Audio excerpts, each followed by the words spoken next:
Na Chrenovskom cvičisku pre psov sa to hemžilo štvornohými miláčikmi. Konal sa tu totižto deň otvorených dverí výcvikovej školy. A v auguste tohto roku otvárame aj v Nitre cvičisko, ktoré bude zamerané na výchovu a výcvik mestských psíkov. A pokiaľ viem, doteraz takéto cvičisko v Nitre nefunguje, takže prinášame do Nitry niečo úplne nové. A nové je to aj z toho pohľadu, že výcvik, ktorý my robíme, je vyslovene robený metódou pozitívneho podmieňovania, ktoré je na Slovensku úplnou novinkou. V Nitre teda vzniká priestor, kam so svojím psíkom môžete prísť a zapojiť ho do výcviku touto novou metódou. Začíname cvičiť 14. augusta.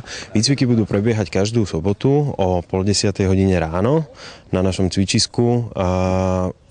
Tešíme sa na vás s vašimi psíkmi, s tým, že formy výcvikov budeme mať samozrejme rôzne.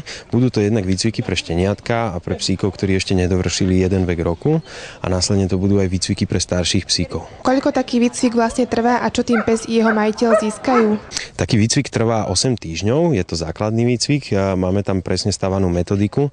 Počas týchto 8 týždňov sa váš psík naučí kráčať pri nohe, naučí sa základné pozície, to znamená sadnúť, lahnúť, naučí sa byť privolaný z takmer akejkoľvek situácie, naučí sa odmietnúť potravu od cudzieho človeka a takisto udržať nejakú pozíciu, čiže zostať. Tancujúci pes? Nič nie je nemožné.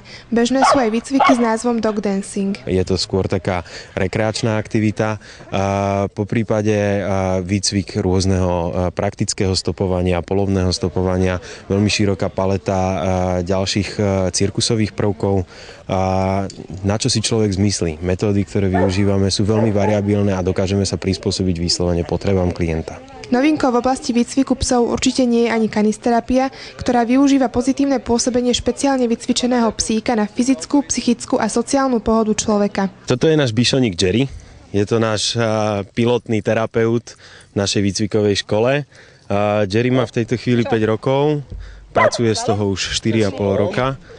Je veľmi, veľmi šikovný, dokáže ohromné množstvo kúskov, ako ste už mohli vidieť. A je to jeden z najaktívnejších terapeutov momentálne na Slovensku. Jerry, tam sa pozeraj do kamery. Deň otvorených dverí výcvikovej školy ponúkol svojim návštevníkom aj ukážky základného výcviku, športovej kinológie, dog dancingu, základov kanisterapie i bližšie informácie o tom, ako bude výcvik v Nitre od augusta prebiehať. Pre Nitričku Angelika Ďurišová.